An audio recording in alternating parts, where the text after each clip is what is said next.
Good morning, everybody. My name is Lena Spinazzi. I'm Deputy Director General of IDDRI, the Institute for Sustainable Development and International Relations. The Cool Institute and IDDRI are very pleased to welcome you this morning to present the first results of our collaboration and to engage a discussion with you on this basis. Recent events such as the Brexit in 2016 and the strong rise of the far right in France and other founding members of the EU are striking manifestations of the major tensions we are experiencing within our societies in Europe. Our hypothesis is that these tensions stem from a social contract which is based on promises that are no longer kept and that can no longer be kept, and that this social contract needs to be updated. So many of you today have been working on this topic or on complementary approaches for years. The contribution that we're making today through the report that we publish is an analysis of the historical phases and drivers of our social contracts in France and in the UK. So the agenda today will include 3 sessions. First, the presentation of the study by Saama Abdallah, Program Lead Sustainable Wellbeing at the Cool Institute, and Mathieu Sojo, Director of the Lifestyles in Transition Program at IDDRI. Then we will have the pleasure of gathering the experiences and reactions of 6 guests who we will introduce to you later and who will take part in 2 panels, one of which I will have the pleasure of moderating, the other one by Magnus Bengtsson, Policy Director at the Cool Institute. The webinar will deliberately be short and concise. We very much hope that it will be the first step in a long-term dialogue with you. You will be able to ask us your questions, which will be answered exclusively in writing in order to leave time for discussion with the panelists. And you can ask your questions through the Q&A box on Zoom and on YouTube, if you like. And so I will now hand over to Saama and Mathieu to present the study. Thank you very much, Lena. So next slide, please, Matthew. So yeah, as Lena has said, something's not working, and we all know this. But actually, it was quite interesting to see the results of a survey that came out just a couple of days ago, looking across 8 countries, and where respondents were asked what kind of state they would say their country is at the moment. And you can see that in the 6 largest countries there, major Western democracies, more than 50%, in all those countries, more than 50% of respondents said that things were going fairly bad or very bad. There was also a question about optimism about the future, and the data regarding that was not much better. Next slide, please. So we are, as Lena has said, we are in an era of crises. We are moving from one crisis to the next: financial crises, refugee crisis, cost of living crisis, polarization crisis. Crisis has started to become the norm. And when that happens, that suggests that there are some underlying systemic causes.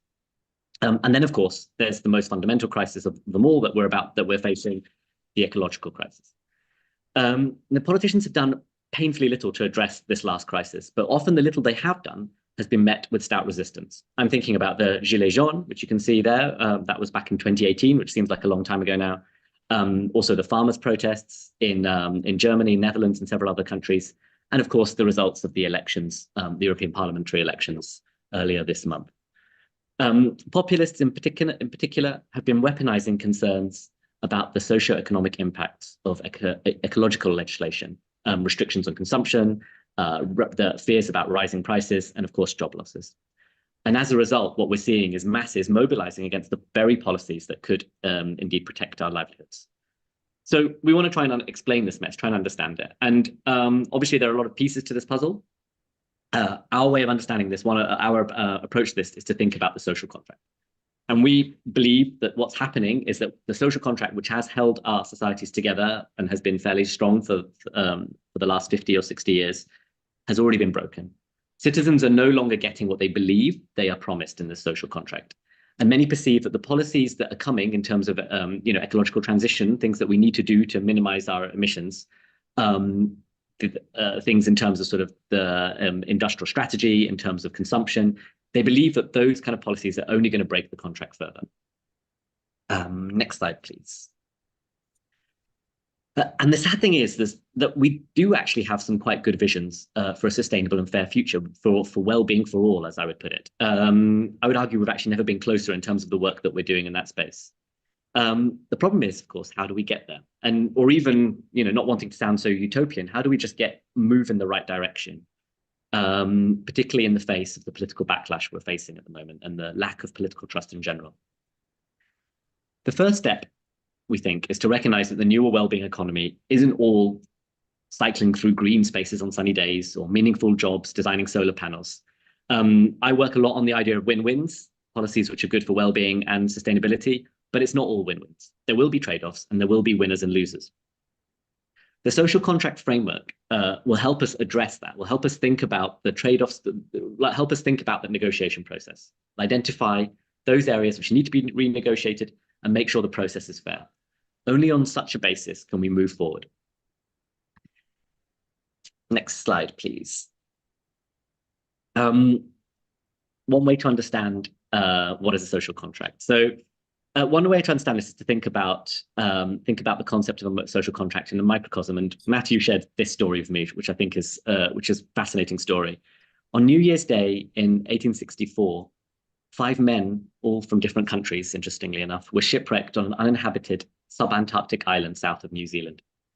Although the relations were good at the start, they already recognized, and interestingly, it was a French man who proposed this, the French one in the group. They already recognized that they need to have a set of rules that organize their life together.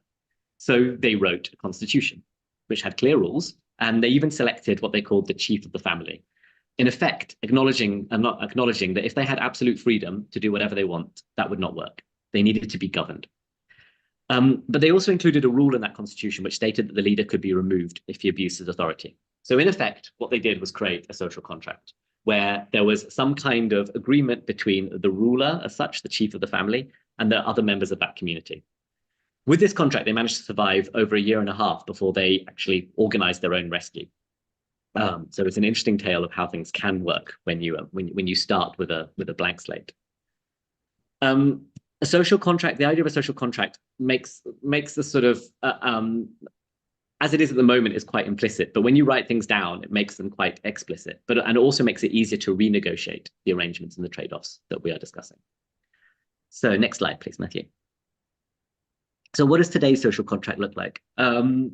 So we started this project with a framework which has changed over the course of the project, but this is kind of more or less the theoretical framework that we have brought into this work. And we thought this was important because a lot of the work on social contracts has talked about social contract, but then not said what's in it. And so we thought, okay, well, what are we going to do?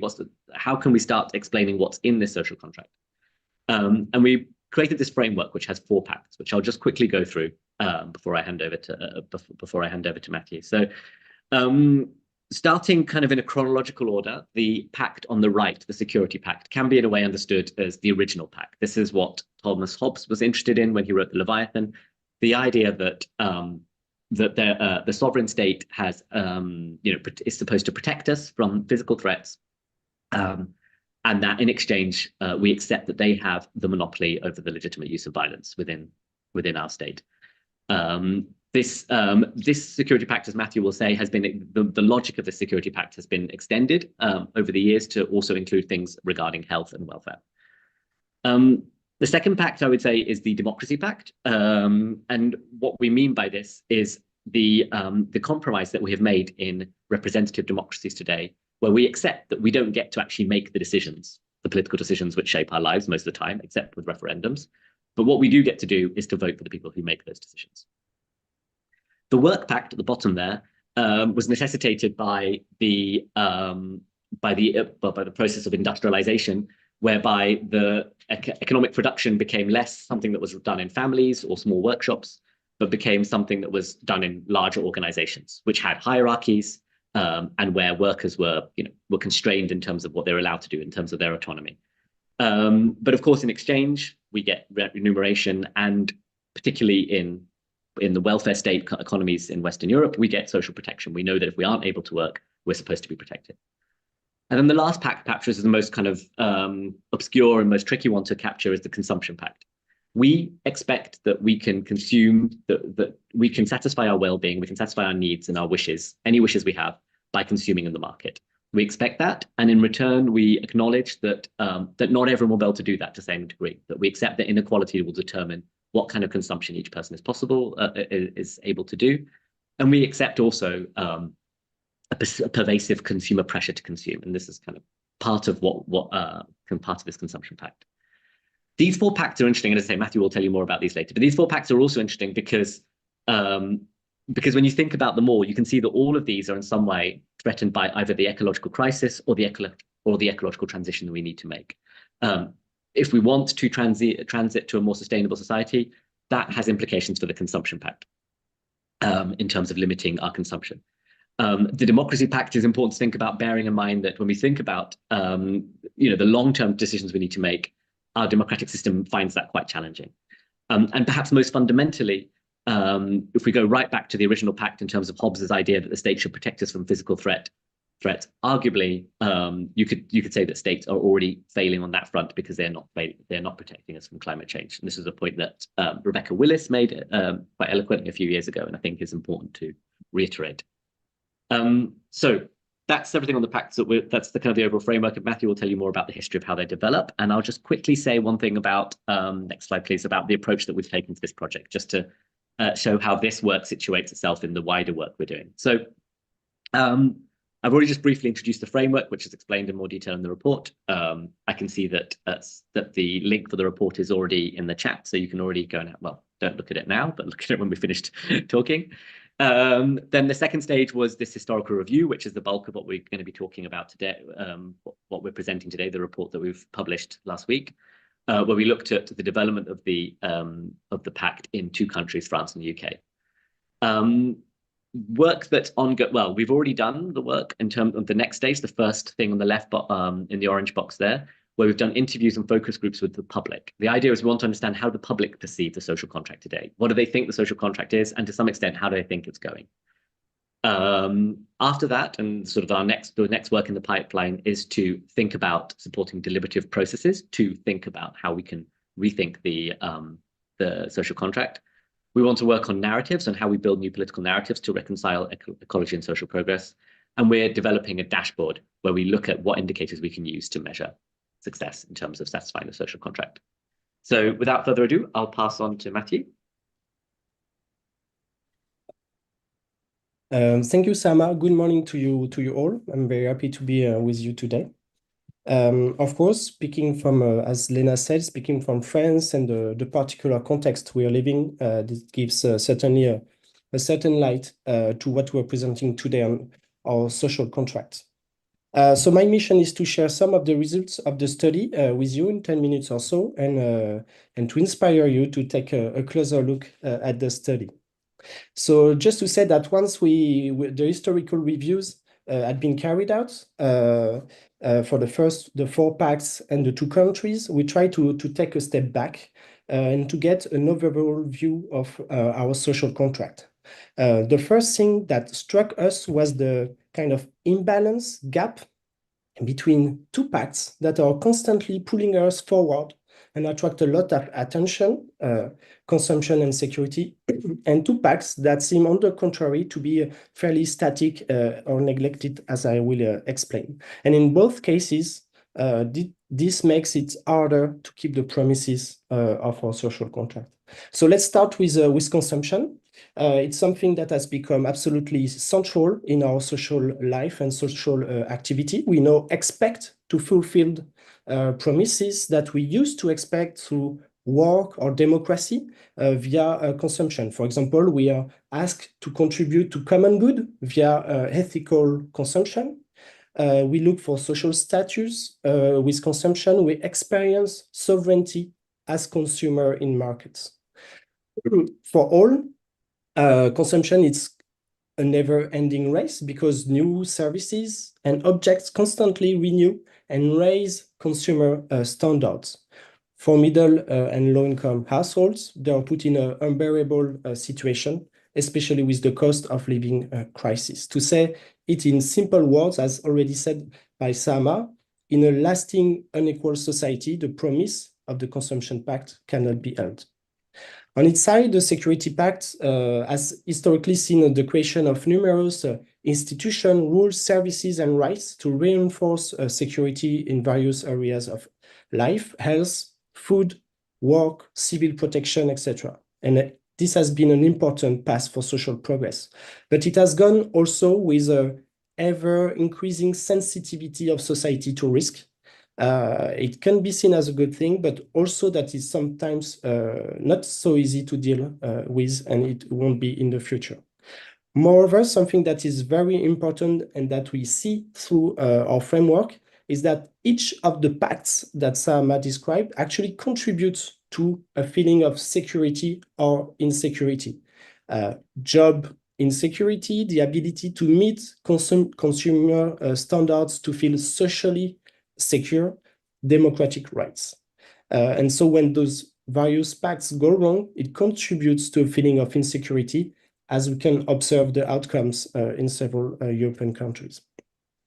On the other hand, we can wonder whether the work and democracy pacts suffer from kind of a lack of renewed project on top of the difficulty to fulfill their key promises. When you look at history, you can see how the Democracy Pact faces the constant challenge of making this quite radical project of popular sovereignty possible. It always had to deal with power struggles, and it's now facing new challenges: decline in trust for politics, abstention, increasing polarization, and a risk of the shift towards a more authoritarian government. So the question we asked ourselves is, does it still give the people the feeling that they have some control over their destiny? There are reasons to think that it does not. And actually, we don't see so many propositions to change that. And lastly, concerning the Work Pact, it is central to people's life. It's the fruit of a long historical legacy, as we tell in the chapter on work, and of the past pacts. In simple words, we socialize through work. We expect recognition, emancipation through work. But in the same time, it's now facing the limits of meritocracy, the consequences of competition, of productivity on job.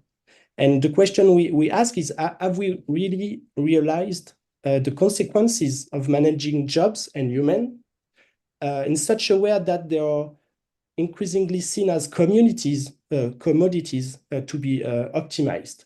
And for example, a recent study at the European level showed that 30% of the working population in Europe is experiencing poor job quality.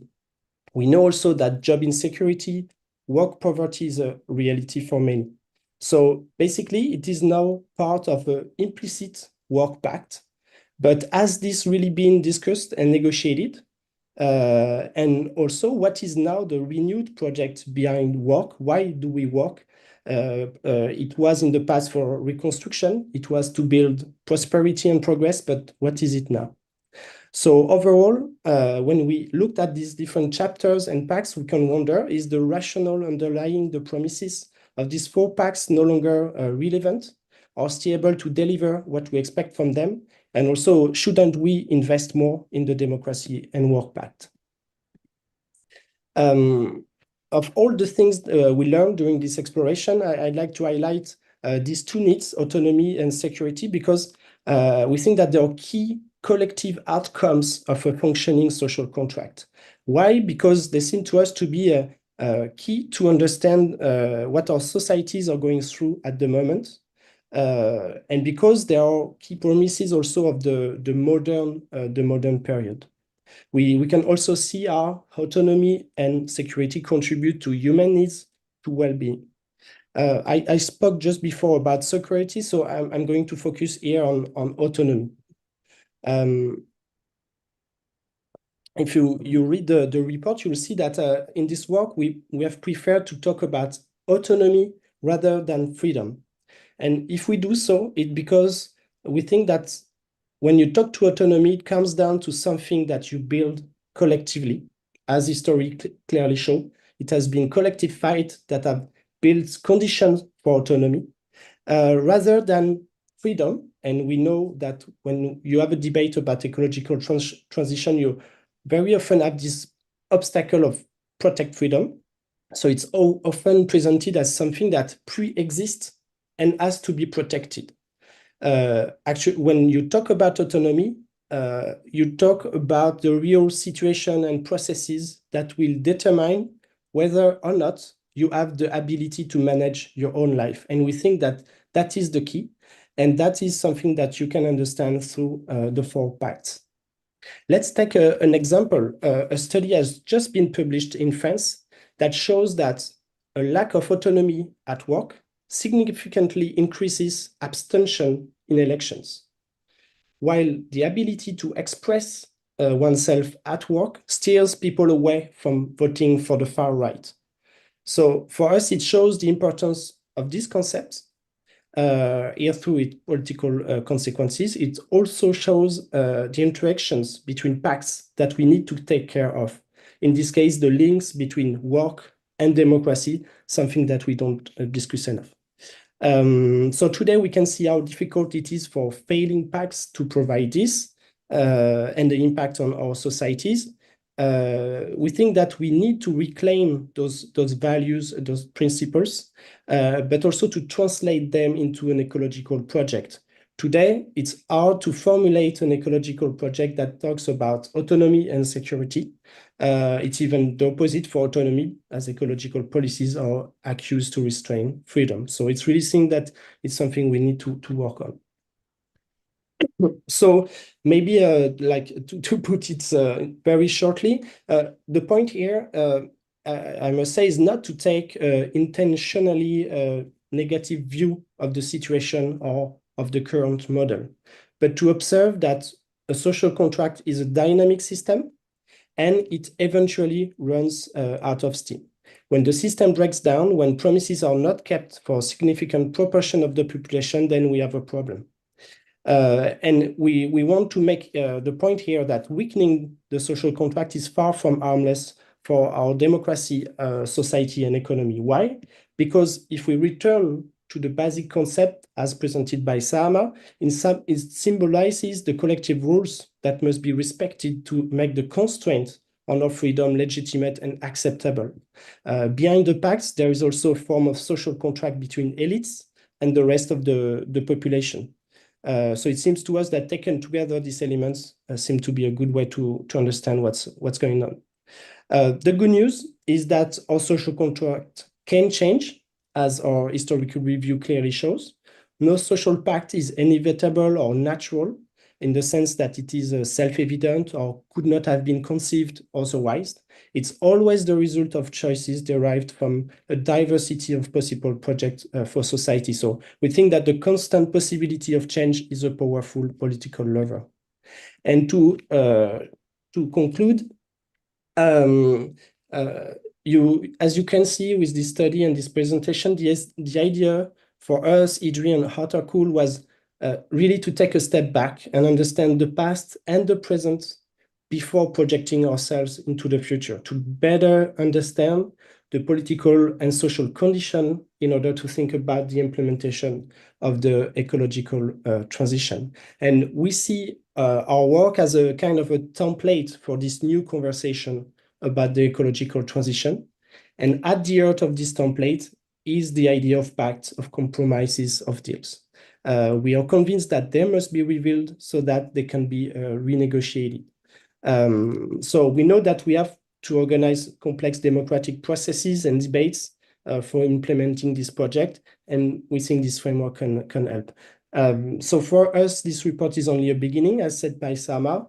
We're going to answer those 3 questions in the coming months. How can we support deliberative exercise or to build new political narratives, and how to reflect this in indicators? And we'll share with you in the coming months. We'll continue to contribute to better understanding of the social condition we need.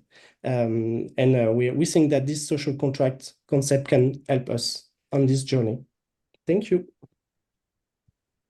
Thank you very much, Mathieu and Sama, for this presentation. We're going now to discuss the results of the study and to share the experiences of our three panelists that I'm going to introduce first.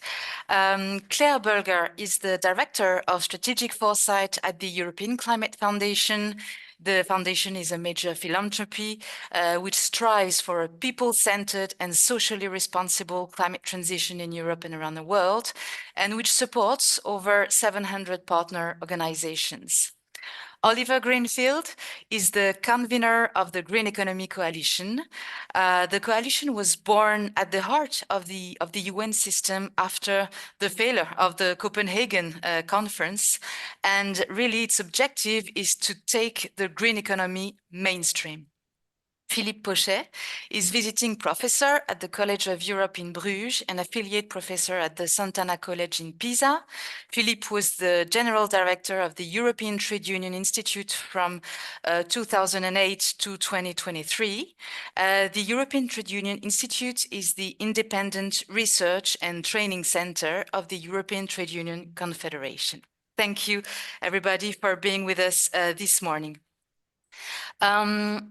First question, all of you in your different roles and organizations already use or find the notion of social contract useful. And so in the first round of questions, I'm going to ask you why and how. And I will start with Claire. Claire, the European Climate Foundation seeks to accelerate, as I was saying, the climate transition in different countries, in different sectors, by seeking common ground between different social groups. Can you please tell us how can the social contract framework help you in this mission? Great, thank you very much, Lena. Yes, so before this very important work on the social contract framework came together, ECF put together our own sort of lighter touch framework, which is to analyze all of the policies and the interventions we promote through a triple lens of policies, politics, and people, because we believe that building public support and diverse political constituencies for the ecological transition is really essential. So for us, if a policy works in the short term, it might pass the policy test, but if it leads to long-term backlash or a loss of support for climate action in terms of its impact on people or in the politics, then we shouldn't be advocating for it. And that sounds a little bit obvious in some ways, but I think the climate community can, sometimes fall a bit into the trap of primarily looking at or maybe privileging the lens of tons of carbon abated. That's a really classical lens that we look at quite broadly, some of which comes from a strong sense of the time pressure of climate change and also the reality that building public support isn't quick and easy. But we've seen examples, some of which have just been given, that not taking these dimensions seriously can lead to backlash. So, with the classic example of the Gilets jaunes in France, and more recently, the backlash to boiler bans in Germany. And I think that these examples show why it's so essential to take the framework of the social contract and these 4 pacts very seriously, because people don't experience climate change, either the threats and the impacts of climate change itself or the impacts of the ecological transition. They don't experience that as its own discrete thing in isolation from other parts of their lives. And I think, sometimes the climate community really looks at the climate angle, and it's not so easy always to situate that in the bigger picture of what challenges are facing people. So, we think that the social contract framework helps us to do a really essential and a much more precise diagnosis of these problems, thinking through the 4 pacts to better understand what are the underlying expectations, the problems, the tensions that people in different countries or from different groups have. And, without doing this diagnosis beforehand, we've seen that the tensions can explode when we try to implement the transition. While the Gilets jaunes protest was sparked by a climate-related policy, I would say that it was about many other social tensions and a sense of a broken social contract much more generally. And so I think that the framework is helping us build more robust policies by trying to construct policies that can contribute to strengthening multiple dimensions of the 4 pacts. And I wanted to give 2 quick examples. The first being that we found that citizens' assemblies on climate-related issues have been a very powerful tool in the transition, and that strengthening the democracy pact can help us advance on climate. The other is, as we've been discussing, a sense of inequality is one of the biggest challenges facing the politics of the transition. In France, for example, 79% of people agree it's the poorest who pay for the climate and energy crisis, while it is the richest who are responsible for it. We see the RN manifesto criticizing the idea of punitive ecology getting into the politics. And so, this cuts across all of the pacts, but maybe particularly the consumption and the work pacts. And so we're trying to invest much more in analysis of the distributional impacts of climate policy and thinking more about social justice and how to better integrate that upfront, and supporting different think tanks in different countries that are able to do this. And then just one last thing to mention, that something I think is very helpful for ECF with this social contract framework is this idea of a framework. That was what I was really interested in, because for me, it provides an organizing lens to open conversations and better understand the context, but across any geography or any sector. We see this as a sectoral question as well, particularly in terms of the jobs and the industries that are affected by the transition. So, the farmers' protests were mentioned. The agriculture sector is a key example of where, there's its own social contract in a way. So, what's in there in terms of the expectations and the implicit or explicit agreements will vary, but the model is cross-cutting. Thank you very much, Claire. And we come back to this point about citizens' assemblies in the second round of question. Oliver, the Green Economy Coalition has been using and applying the notion of eco-social contract for a long time. Can you please explain us why you find it interesting, useful? Okay, thank you, and congratulations on the report. Great to have you with us on this journey. More merrier. Okay, so look, firstly, I think we as professionals in this space have got to be asking ourselves the question, what is a transformative intervention that works at local, national and global levels? And we conclude that social contract could and should. The second part, that where it comes from us, is kind of anger and wisdom. Anger is about our movement, our environment movement, full of broken promises, full of commitments from governments, Kyoto, SDGs, climate, 1.5 degrees. Come on, enough with these promises that fail. We need a new accountability mechanism. When we look into each other's eyes and we say, you said you were doing this, I said I was doing that, where are you? So that's the anger, this sense of broken promises. Let's get serious. Let's get this transformation underway. We've been involved in it for a while, but partly because we think that the second part, the wisdom bit, we know that we've got an answer on sustainable economy. It's out there. Summer's there. It's very well defined. The now is about how you transform.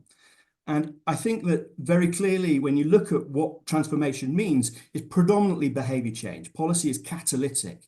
You cannot impose transformation. It has to be negotiated. And so on that basis, we're looking for a negotiation mechanism, a process. And we explicitly want that process to be sensitive to people that are impacted, people that have been excluded, and representative public, so that we build a sufficient societal mandate and sufficient agreements amongst stakeholders that we can really act on something and take it to scale. I completely agree with Claire. Inequality is absolutely writ large across this transition, and only if we address it, it's really critical. I think the environment movement is actually concluding that inequality is another crisis. Why is that so significant? Because there is a magic ingredient in transformation, which is trust.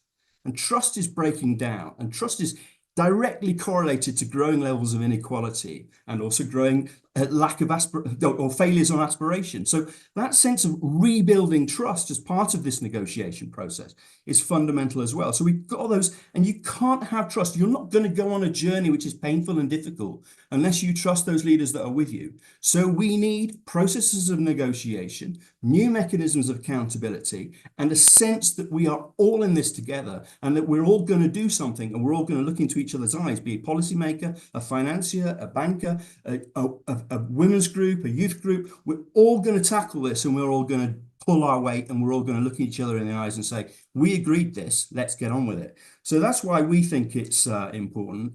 And we do see social contracts between individuals where you say, we just put these solar panels on our roof. Why are we now driving this diesel car? You see the relationship behavioral changes. Then you talk about it at a national level and you start to say, let's manage this transition so that we have energy services. If we're going to build new renewables, let's make sure they address energy poverty as well as climate. So there's an agreement that starts to emerge at national levels, and then globally we're talking about loss and damage and how this is a fair transition for all, and the negotiations between rich and poor. And so social contract works in all those spaces, and we think of the big important question is no longer the what of what is a sustainable economy, it's the how of making this happen at pace, at speed, and building a mass mobilization of active participants. I don't just think it's about citizen support. I think it's about citizens driving this and really being leaders and champions. And I think that sense of, the European Commission talks about transition by consent. I would say, we've got to go further. We've got to go. Transition by design means that actually everybody's got a stake in this, and everyone's being encouraged to come to the table to define that and to own it and to deliver against it in respect of everyone else's commitments to do their bit as well. That's why we take it on. Thank you, Oliver. Philippe, you are a specialist in social issues, particularly labor issues, and you have observed also since the 70s the ebb and flow between rising awareness of social and environmental issues and setbacks. How can the idea of negotiated social pacts, which you prefer, I think, to the notion of social contract, how can it help us make progress? Okay, first, thank you for this invitation, and the report is very fantastic. It's long, but fantastic and full of very interesting ideas that I have to be discussed. But before going to the question, I would argue that social pact could work, because one of my first work, sorry for the bird, I'm in Brazil. But was about social pact to go to the EMU when we had the single currency. There is in many countries, 12 countries in Europe, you had social pact because the trade unions, the government, and the employers to say, okay, we have a different economic system. How do we manage that? So it could work, and it's important to have some lesson of the past that we can say it worked. That was discussed, but it worked. But my point was let's think a little bit more about history, and I start with an anecdote. I was presenting. Also something about green transition in Sciences Po, and at the break, someone from the CFDT in France came and say, Philippe, what you say is exactly what we discussed in the trade union CFDT in France during the 70s. The 70s, we discussed about consumption. We discussed about, there is French in the audience, we have GB en 01, that we stop everything and we rethink the world. You have André Gorz, the kind of all the debate about environment, about democracy, autogestion, etc. So you had already this debate, not only limited growth, and then the 80s evaporate. You have just the neoliberal policy, Thatcher, Reagan, and then re-emerge with Rio, the sustainable development, already the triangle with economy, social, and environment, kind of, and also everyone seems to forget that Agenda 2021, when you decentralize all the debate at the level of cities, village, region about that, and then it stopped again, and then we had the first part of the new century. New millennium that disappear and reappear with the crisis, the investment green Keynesianism, the indicator, and blah, blah, blah, redisappear. And now it's more or less the fourth or fifth time that we discuss exactly the same. And if we take a history, I think why we failed. That's important. We failed. I think we failed for different reasons. First, we underestimate the force of people wanting to stay in the same model. That's kind of the opposition of the model. But we failed because we were unable to put that in a framework that makes sense, that stabilize and create some expectation for the future. And for that, as the two other speakers, I think inequality is the key. If there is many different way of envisaging, and I think we can arrive in other publication. I propose a method. It's okay. It's very complex, but could we do that in different steps? There is some element that we agree, and so some that we disagree. So we agree on what we agree, and we continue, to the conversation on what we disagree. That was done, for example, to give another example from UK, between the TUC, the trade unions, and environmental organizations. They agree. They published 10 years ago a paper. They agree on a lot of stuff. But on some element, they completely disagree, and they agree to continue to disagree and to continue the conversation. And that's, I think, in your methodology, but also this kind of social contract, social pact, and all we can do could, instead to have a big element, or you recreate a social contract. We are not magicians. Have different steps when we can solidify some of the proposals. That's the idea, to have social pact, which is more used by the trade unions, or social contract and social pact. I think that's vocabulary is not so important at that stage. Yes, thank you very much, Philippe.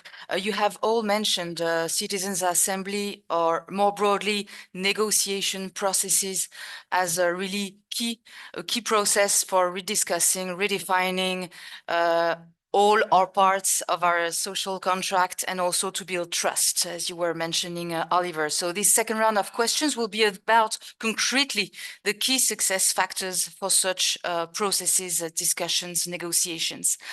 Claire, I think that you have observed or contributed to the holding of many kinds of participative processes, whether on a broad scale or on a more local or sectoral scale. Can you tell us, please share with us what kind of lessons you have learned from them? Yes, absolutely. Yes, as I mentioned, we found that these citizens' assemblies can be a really powerful tool for climate action, and there are a lot of more technical points on the lessons learned and the best practices around them. I'd suggest for that, if people are interested, to look at a website of an organization called the Knowledge Network on Climate Assemblies, which has much more technical advice. And to caveat, they're not a panacea for enacting climate policy all the time. There's some ways they can hit hurdles, and Marian mentioned in the chat, they don't always lead to a social and political New Deal, which is certainly true, but I think they provide a lot of important learnings that can be applied to the social contract framework. And so a few of the lessons that I've taken away, first, is that they can be an important tool to advance specific sectoral policies, even in more difficult political contexts. So for example, in Poland, which of course has traditionally been very reliant on coal, the Polish Citizens' Assembly on Energy Poverty in 2022 covered high energy costs, low income, and low energy efficiency of buildings. So also bringing in this inequality aspect that we've all been speaking about, and was able to come to quite strong conclusions, which really got into the mainstream discussion, in part because it was coming from this group of citizens. And it's not a citizens' assembly per se, but some colleagues of mine in Spain are working in local communities and using a similar participatory model on the trade-offs around land use, particularly when it comes to renewable energy installation, which has helped to, minimize conflict while increasing renewables take up. A second thing that I've learned, or maybe had reaffirmed, is that, sort of ordinary people not in, highly technical climate positions can still handle the complexity of climate policy. So, in these citizens' assemblies, even on some quite complex technical topics, if there's time and expert support, people can come to quite reasoned conclusions. And so I think more broadly, one of my takeaways is that, we should give people more credit in really discussing the trade-offs and the challenges of the transition. And I think that one of the problems that we're facing right now is that a lot of people feel like the climate community hasn't always necessarily been honest. And, Sama mentioned sort of the ideas of promising it's all going to be cleaner and better and good jobs and solar panels, et cetera, and cheaper, but people don't necessarily see that yet, at the least. And I think that we need to have more honest discussions about the trade-offs and the way forward, but that people can handle that. The third is that citizens can go beyond their own more narrow personal interest when they're put into this context and can really think about the common good and the social contract. This was one of the findings in the Polish example, and they specifically cited the idea of the social contract. And I would say it was very clear in the French National Citizens Assembly as well, that a representative group of diverse citizens, even in what's of course a very polarized era, were still able to come to agreement sort of on behalf of the collective they were charged with thinking about. The fourth lesson I've taken away is that interlinking different elements of the social contract can strengthen the overall result. So in the Polish case, in a post-assembly survey on people's motivations for participating, the number one motivator was because it is important for Polish democracy. And evaluations after assemblies have shown that they've had a long-term impact on participants' views towards climate action and increases their concern and their willingness to take action. And so then for me, just more generally, the assemblies show the importance of the social contract approach and the sort of need for us to be constantly discussing and debating the future direction and the role of the government, but also the role of different people and different groups in that future. And I think that if we don't engage people in how to define the future direction and to take their concerns seriously and work from there, we're just not going to be able to advance, a sustainable ecological transition in the long run. Thank you very much, Claire. Philippe, on top of citizens, we should also certainly bring other kinds of stakeholders around the table. And so on a topic such as work, we can discuss new pacts for formal workers with a relatively well-known framework. But we also need to discuss more broadly about the welfare state, new boundaries of work, and so on. So how can we have this discussion from this point of view? And in particularly, with whom should we have this discussion? So thank you for this difficult question. But before answering that, I would like to say that in all the discussion I think that we have about climate change, there is one missing actor. Is the business, the kind of the employers. Where are the employers? Well, where they are not speaking, where they are not invited. Well, what are the tension between the employers, between the traditional and the new one? That's really interesting, because if you want to have any move, you need to have the employers and the enterprise on board. But that was not the question. But I think it's important as a group that is never mentioned and never invite, or most of the time not invite. I think that's I will start for a traditional defense for the trade unions. And what is the result is trade unions are also, and employers are able to defend time to time, not all the time, but also marginalized worker. Take the convention, if I remember, 189 of the ILO about domestic worker. They were able to discuss at Europe, at the global level, to give rights to people not present in the trade union, not organized easily in all the countries. So that's first example. The second example is the directive that we had in the recently about platform workers. Well, once again, that's kind of, there was also all the lobby in the parliament was done by the trade unions. That's true that the workers in that field were also organized, some by the trade unions, some by alternative trade unions, and other by other form of representation. So we have also to see the diversity, but when it has to be represent and defend that trade unions can play, and employers can play an important role. The second thing, I think that's the example that they had in Ireland, and when they had a long time of social pact, 15 years of social pact, and the social pact was done also with the NGOs and the church. So there was three: employers, workers, NGOs, and church, the third party discussing, depending of the topic. Let's say if you discuss wage, it's not for the church or welfare state. But depending on the topic, some could intervene. And I think that's something interesting, because then you have this organized part of the society in NGOs and all in Europe and the world. We have plenty of NGOs representing the cause or ideas or people that are not always represented by the trade unions. And then you move to the other way, because if you speak about the platform workers, okay, what we can organize is the visible platform workers. Okay, Uber, you see what is a Uber and you see them in the street. But the click worker alone, which can be a retired person or you're young, because there is a lot of retired person we did study at the IDDRI that don't have enough money and click to say that's, do you smile? Yes. Okay, that's 2 cents.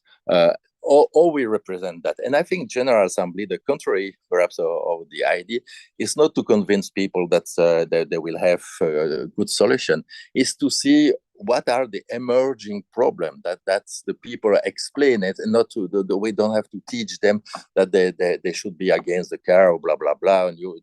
But perhaps more listen, or we listen to people that have no voice, that are doing stuff that are not visible, and what are the elements. I think it's much more important that to have the consensus, because we know that the impact for me is very weak. We had that in France. So what was the impact of the convention? Nothing at the end of the day, to be frank. I can be more critical, but let's hear this kind of emerging problem that could also be taken into account, because as you said, it's a social contract for the future. So that's something emerging for the future that we have to take into account. Thank you, Philippe. Oliver, our study, the study that we presented today is about France and the UK, but with the Green Economy Coalition, you've been working with lots of governments, including in developing countries. Can you tell us a little bit about the kinds of processes that you've seen in these countries, and some examples of successes or failures on which we can reflect? Yeah, I'd love to have loads more successes, but we're early days in this, so we are going to learn mostly from some of the failures. But let me put a few out there. Okay, so firstly, I think the sense that we need to recognize that when I talk about negotiation process, and you talked about social contracts constantly evolving.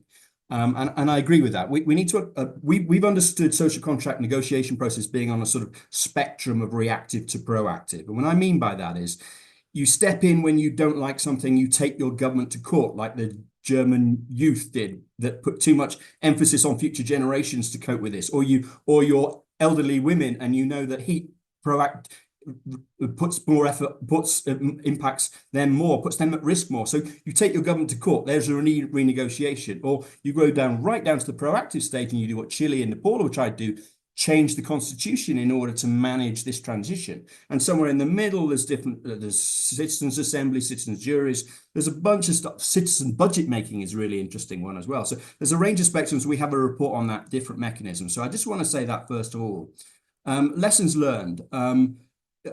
Well, firstly, probably the best one from years ago, Costa Rica. Look, they went from a country with a big army and a deforested country to a country that has restored its deforestation from about 20% up to about 70% in 30 years. And they made that an explicit attention to reforestation. Transparency was key.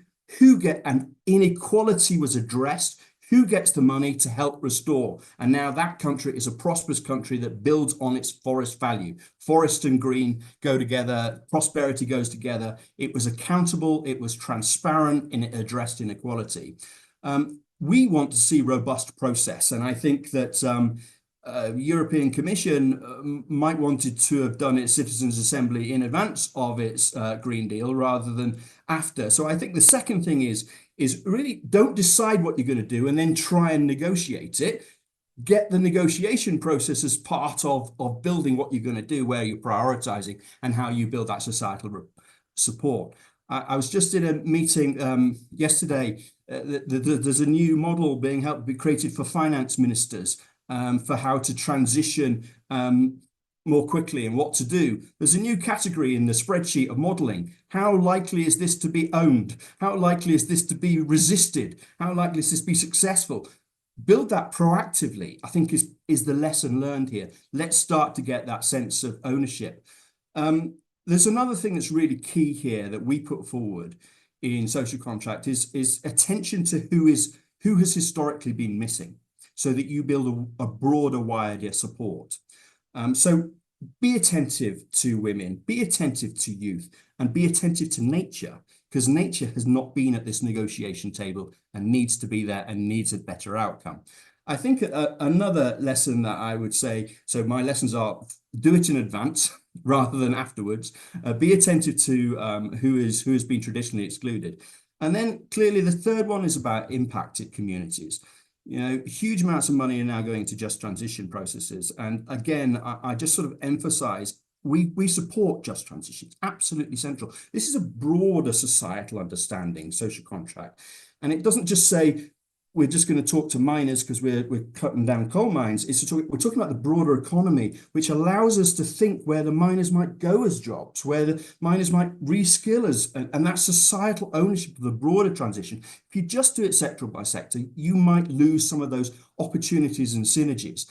And lots of people are paying lots and lots of money on these just transition processes, and early lessons are telling us, get people involved before you've made a decision and make sure that it's authentic, that you are going to act on these collaborative opinions or collaborative consensus building. Ensure it's transparent and ensure it addresses inequalities. And if you do that, then you can be much more on the proactive sense and drive this transition from a sense of societal demand, negotiation, debate, discussion. I mean, this is not unusual. This is the wisdom of democracy. This is, you know, sitting around and this is where it came from.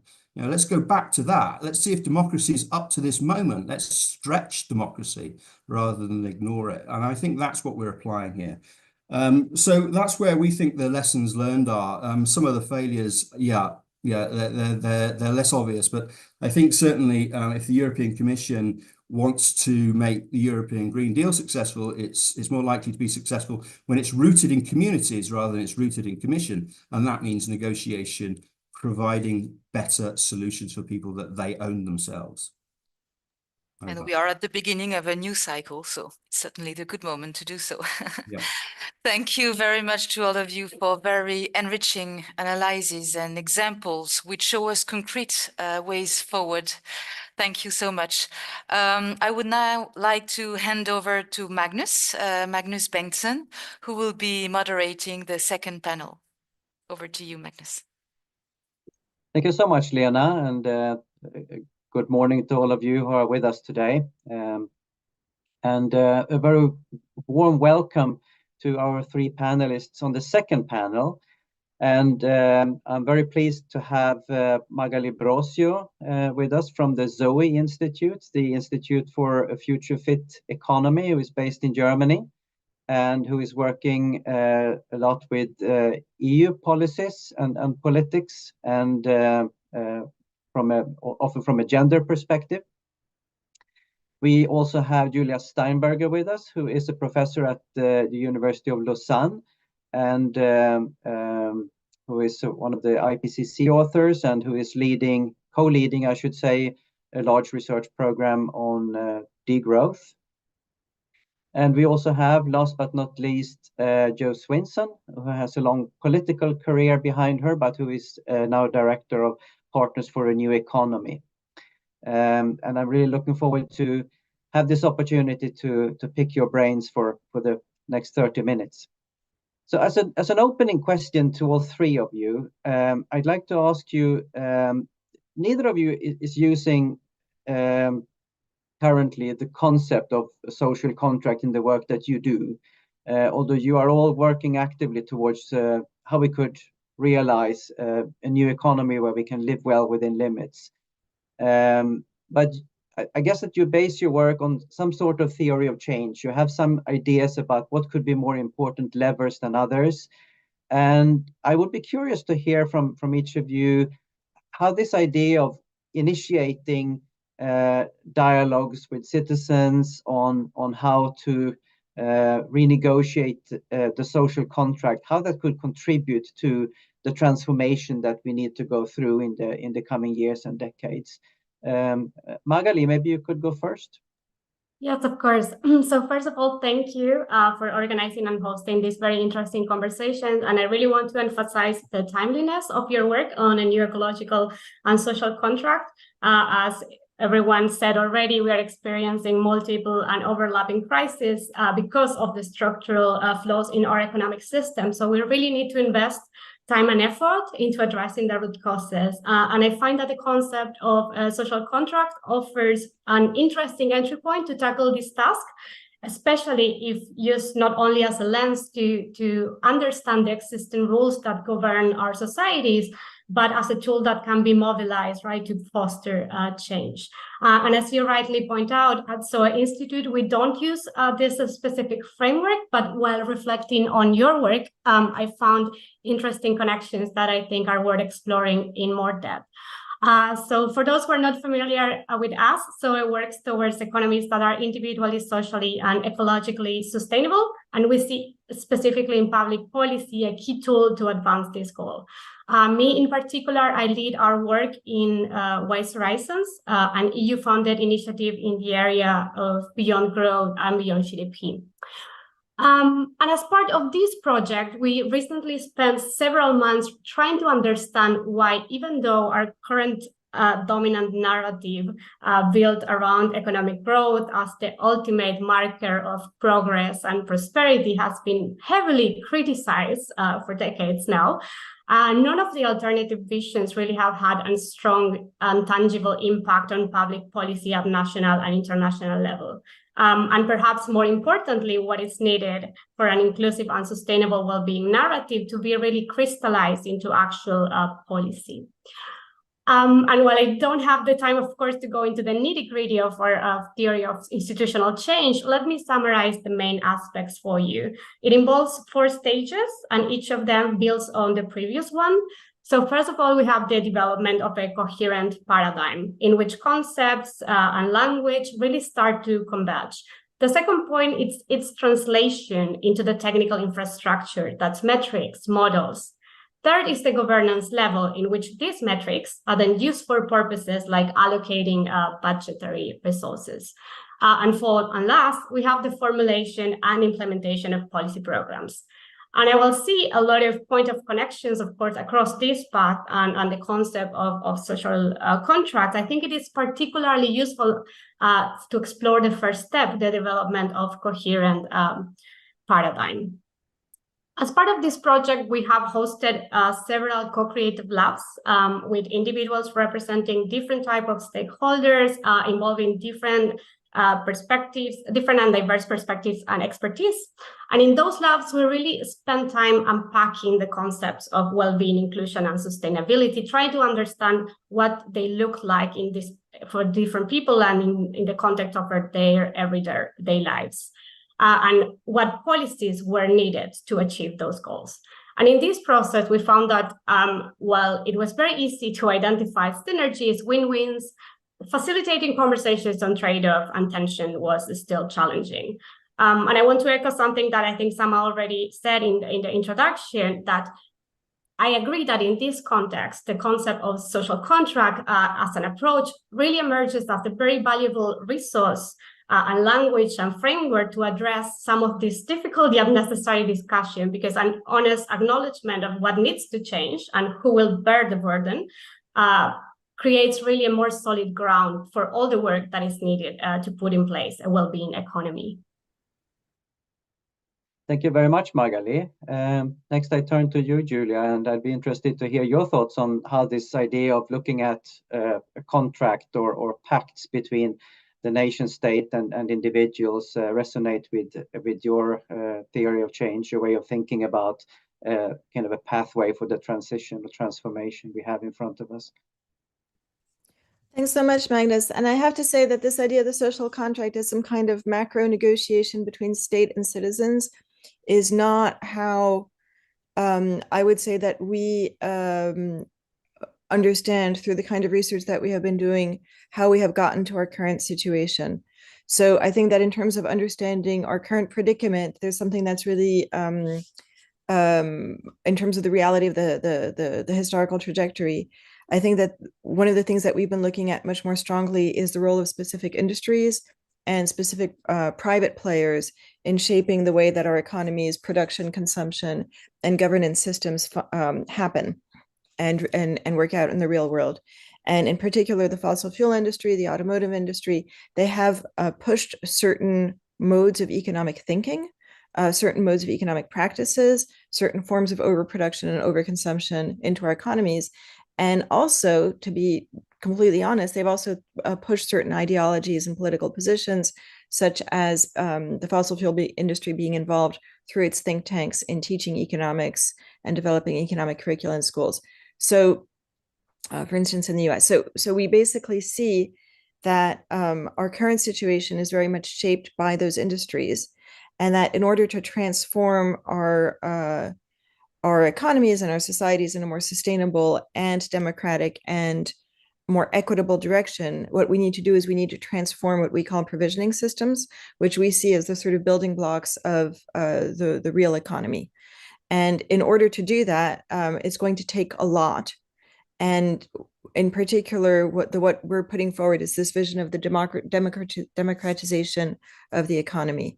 And so I think that this is probably where your idea of a social contract joins what we're thinking about is, but this is much more centered around agency and direct decision making within the economy, not so much a technocratic state versus citizen perspective, but very much an engagement in the everyday work of understanding how we can run our economy differently, and this becoming part of people's work. So work is not just employment, it's not just firms versus workers, but it's very much workers deciding, consumers deciding on a day-to-day basis how they want to reorganize the economy. And that's something that we think is absolutely essential. If we leave the current structure of firms, companies, multinationals unchallenged, I don't think that we have a single chance of transforming our current system, because they're the ones that are determining the trajectory. And they have been, to put it crudely, winning for the past 50 years or more. So if we want to challenge them, we have to challenge them on their terrain. And I think that for me, this perspective of a technocratic state renegotiating with its citizenry through various processes is probably a bit too abstract and is neglecting who really detains power and how we can challenge that power most promisingly. And so I think that the other perspective, the other terrain where we need to challenge things, and that's where the social contract is obviously quite relevant, is on an ideological level. So trying to counter neoliberal ideology. And I think that there's a huge amount of work to do. But one of the things that I think is really important there is to counter this idea that liberty comes through destruction, basically, that freedom comes through destruction, and inequality and so on. Basically, the vision of freedom that they're trying to sell really only applies to producers and not to anybody else in the economy. But so I think that if we want to reshape what that ideology and what people can aspire to, want to participate in, want to do with their lives, that we have to to bring back agency and decision-making power, that we really have to give people the sense that they can have power in their societies, in their economies, in shaping things quite differently. And so that's something that we really need to bring forward very, very strongly. And I think that that's the only thing that can allow us to have a sufficient counterweight to the sort of alliance of neoliberalism and fascism that we're seeing quite triumphant today. I think that one of the things to pay attention to as well is to give people, when you talk about autonomy, I think that's really super important, and bringing autonomy and security together. One of the ways to do that in the economy very concretely is to give people power within their provision. Anarchists call this mutual aid. I think we should call it what the economy should be doing anyway, that we should be organizing the economy around these structures of people working for themselves, in deciding for themselves how they want to produce and consume and determine the kind of the real politics of the economy that they live within. So I think that that's absolutely essential. And that's what post-growth economics is trying to do as well. Thank you very much, Julia, for that critical and valuable perspective. Jo, I'd be curious to hear your thoughts on this. How does this idea resonate with the work that you do at the Partners for a New Economy, and more broadly, you as an individual? Well, thank you very much, and certainly, bring to this my understanding in my role as Partners for a New Economy, and perhaps also relevant right now, UK in the middle of an election. I'm currently taking a little bit of leave from work to do some political campaigning in my old stomping ground, and so I've been speaking to a lot of people on the doorsteps in the last few weeks. And I mean, I think the language of the social contract is not how most people would describe the challenges that they're facing, but I think there's a sort of fundamental element of truth in that what people do talk about is that things feel broken, that the kind of unwritten deal, that it's supposed to be, if you work hard, then your life will be okay, that you're able to get on, that you'll be able to look after your family, that things should be fine, and that ideally, your children's lives should be able to be more positive and more optimistic than what you've yourself experienced. And that really has broken down in recent years. And I think, I'd concur with a lot of what Julia said, that, I mean, the model gets us so far. I think it's a helpful theoretical model for policymakers to try and understand which elements of this are broken. But I think it doesn't necessarily, you still need to supplement that with an understanding of the economic model that is fundamentally at fault here. So, and that does feel hard to change for people. There's definitely a sense of kind of fatalism about the economy sort of has to be this way, which I think can change, but there's an imagination leap that is needed there. And in particular, I think it's about notions of value. So what does the economy value? How is that value created? And then how is that value distributed? And at the moment, we are just simply not counting so many of the things that are actually valuable. And until we switch from that kind of assumption that GDP is capturing what is valuable in the world, when actually, as Julia said, it's actually creating, huge amounts of things that are destructive are then being lumped in as if they are positive, with other things that are genuinely positive and good things that are happening. So we're not counting what necessarily matters to people. And that's where you get this disconnect, this political disconnect, where you can see that, say, GDP goes up, and so politicians say, well, things are good, and actually people's lives aren't better because it isn't capturing the reality. And within that, how is that value distributed? So there's an assumption that you'll get double-digit returns to capital, and that has to be prioritized, whereas for most people, their engagement within the economic system is through their own work. And work is considered to be a cost by the economic system. It's a cost to be minimized in order to be more profitable.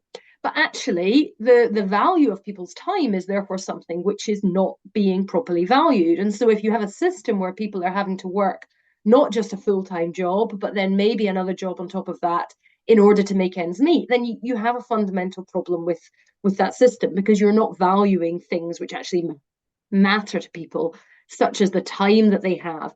And that then has a read across to all of the ecological issues, because if people are on a constant hamster wheel of working more hours to make ends meet, it is very difficult to find the time to be living in a more sustainable way, and indeed perhaps even to be engaging in many of those issues. So I think that fundamental issue of value is at root here.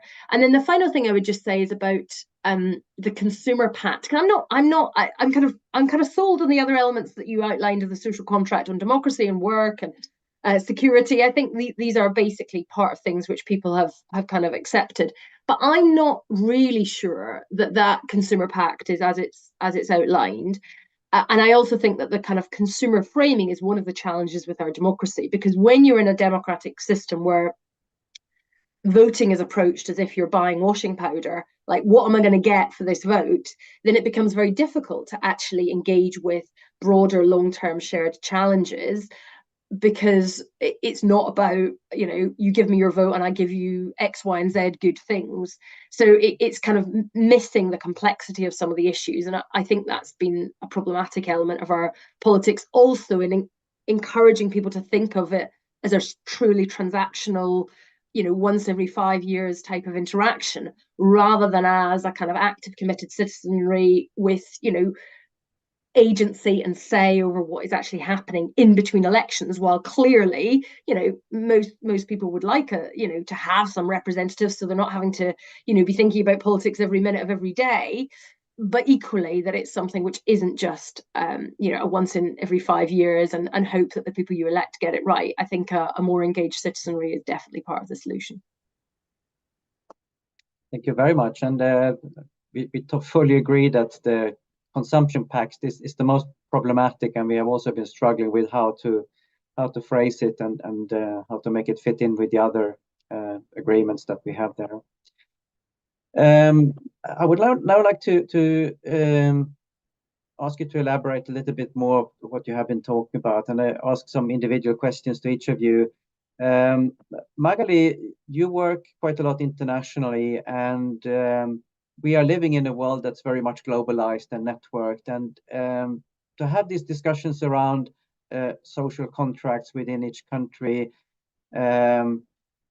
how do we make sure that these reflect kind of the current realities, and that the expectations we have also recognize the impacts that we have globally? The consumption of people living in Europe has tremendous implications for people around the globe, and especially on poor communities. How do we make sure that these aspects don't get ignored, but that they get properly reflected in these discussions on what we can reasonably expect as citizens in our countries? I think this is a very valid concern, and one we definitely need to consider if we are to develop a 21st century social contract that is actually capable of tackling the ecological, social, and economic challenges of our time. Because a pact in which one pays the cost and the other gets the benefits, it's hardly a pact, right? But what can be done about it is, of course, not an easy question to answer. But I want to highlight maybe 2 reflections inspired by the research I have done during my PhD, focusing in the UN Agenda 2030 and the Sustainable Development Goal design and implementation. The first reflection concerns the inherent limitations of national governments in dealing with global problems. Today, crises we know are global in nature, and as such cannot be resolved at the national level. Take the climate crisis as an example, right, of one, if not the most pressing challenge of our time, a crisis that won't be solved without international cooperation and coordination, because countries have different capacities to fund adaptation, mitigation, and loss and damage. A crisis that really highlights important issues of transnational justice and the recognition that those that have contributed the least to global emissions are the ones in the most vulnerable position to the impacts of the climate breakdown. And while multilateral fora has lost power in the recent years, I think we should not give up on them. They are not perfect, but we should work on them instead of discard them, because they are the only suitable place to develop this level of coordination. And yes, for instance, the SDG really fell short in delivering actual change, with important gaps in financing, weak governance, and follow-up structures that have seriously undermined their implementation. But they still made significant advances in the conceptualization of the social and environmental dimensions of development, especially when compared with their predecessors, the Millennium Development Goals, and provided in a way a framework to expand our ambitions in terms of what can be achieved and what our goals as a society should be. As I said, there is a lot to fix and a lot to improve, but in a world that still needs global solutions, we cannot really simply abandon our coordination mechanism, even if flawed. The second area I want to touch upon was discussed a lot in the first panel, but I want to echo some of those things, and it's the need to enhance our channels for civic participation and engagement, and also the need, right, for these channels to be adapted to our role as global citizens. And this relates a bit with the Democracy Pact. and extended to consider how political participation should look like in a world in which consequences of our decisions transcend way out of our national borders. And I think so far progress in this area has been limited and inconsistent, to say the least, and with participation channels and opportunities emerging mostly ad hoc and without a clear impact in decision making. So if we want real change to happen, we need to create a framework that really enables public engagement in a way that is accessible, inclusive, and meaningful. So to sum up, I believe that, well, this won't, of course, solve the problem of global power imbalances by themselves. Strengthening multilateral fora, along with creating appropriate channels for civic engagement, really provides a solid foundation to face the challenges of mobilizing a social contract that really can deliver well-being for all now and in the future. Thank you very much, Magalí. I see time is running here. We have just a few minutes left, but Julia, I'd like you to elaborate a little bit on what you said before about the need to give people kind of understand that they actually have agency, and to give people real opportunities to help shape the societies that they are part of. Currently, people, they feel so powerless, and how do we overcome that? How do we break through? Some quick thoughts, 3 minutes. Yeah, I understand, Magnus. I think that bringing together production and consumption and democratic decision making is really key. So I think one of the aspects of security, and also not being perpetuating colonial unequal exchange, etc., means relocalizing production, and agency comes from doing the things that we need to do for each other in our lives. That's basically what it comes down to. And so that means transforming our workplaces away from sort of services perhaps, but towards more the production that we need to do for each other. And this, I think, is something that brings agency, brings security, and also helps with in terms of going towards more sustainable pathways of consumption, because we can actually determine those things for ourselves. So I think that again, this idea of how we do this in that we should not think of economic activity as separate from democracy, as separate from agency, and we should certainly not just take production as given. We should be actively engaged in thinking about how we want to work in the production that we need to be doing. Thank you. Excellent, clear and straightforward. Jo, finally, we talked a couple of weeks ago about this report we have launched, and one thing we talked about was the security pact, and the discussions around a new social contract. How do we expand it to be a socio-ecological contract? How do we make sure that the environmental dimension is properly reflected?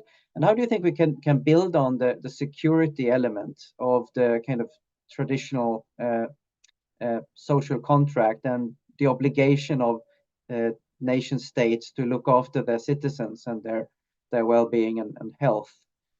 Could you give us some quick reflections on that?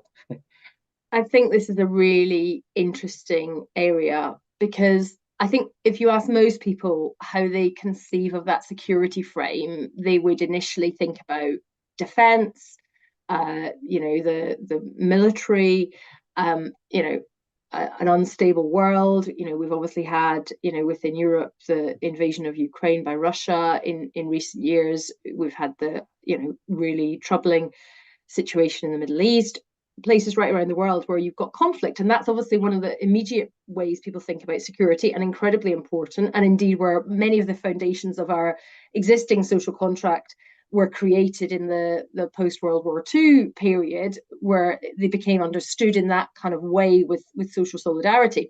That framing is, understandably powerful.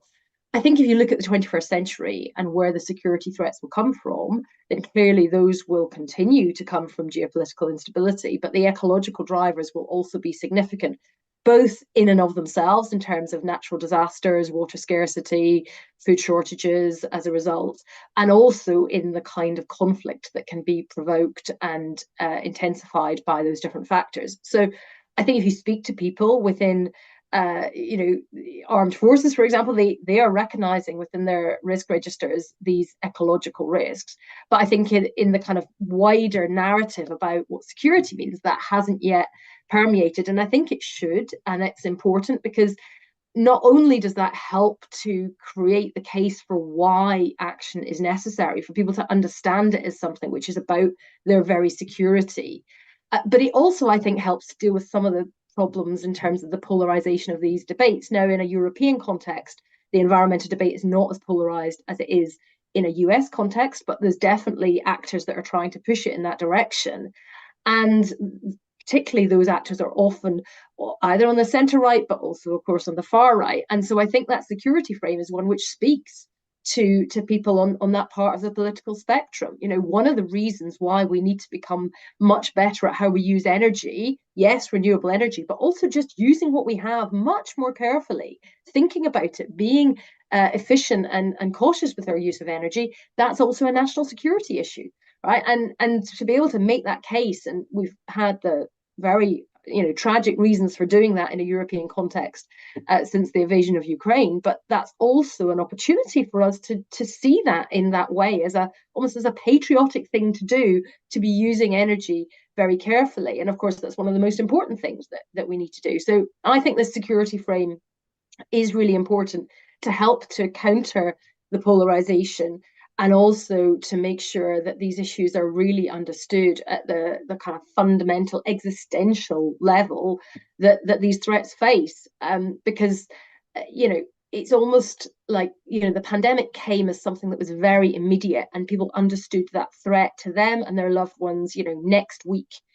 This was an existential threat. We could see what was happening on the television with, Italy's hospitals being overrun.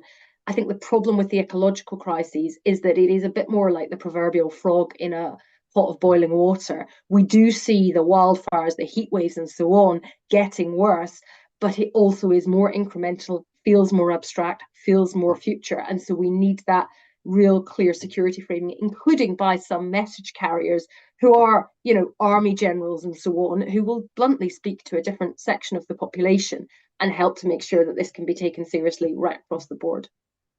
Excellent. Thank you so much, Jo. And a big thanks to all three of you for great insights, which I think the participants here today benefited a lot from, and that we really will find valuable as we go forward with the project.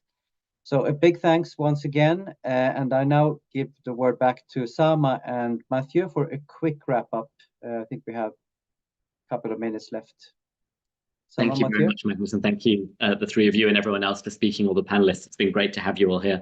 I think that, like as Julia said, and I agree very much, that the economic system, the vested interests, is one of the biggest challenges we face. And, that's why people talk about a well-being economy or a new economy or all these kind of things, because we recognize that it's the economy which is the center of this. And and we have our two of the pacts that we included are the economic pacts as such in terms of consumption and work, and that's why we think that's really important. And I guess our thinking isn't, so I guess some of the challenges there in terms of how much can the social contract do? I mean, is it going to deal with everything? Of course not, but we do hope that it provides that narrative. It provides a way to kind of remind people, to give consciousness to people that, hey, actually, there is a deal here. There is some kind of expectation from government, and it's not being met. And the other thing is, and as we've stressed again and again, the idea of this being a bottom-up process, a deliberative process with citizens, the idea of that is to give people power to engage in that discussion. So it isn't dominated by technocratic systems, because this shouldn't be technocratic. It should be political, but political with a small p, with engaging the public in general. I think there are challenges. I think it'll be. I don't expect that any country tomorrow is going to agree to do this. Because of those vested interests, and we need to think how we can tackle that. But it's a way forward. Thank you very much. And there were quite a few comments in the Q&A. We've answered quite a lot of them, particularly Marion. So thank you very much for doing that. Some of them we weren't able to answer, but we are going to look at those later, and we do hope that we'll be able to get back in touch with many of you who have provided tips, suggestions, have expressed interest to work together, and that is exactly what we want to do.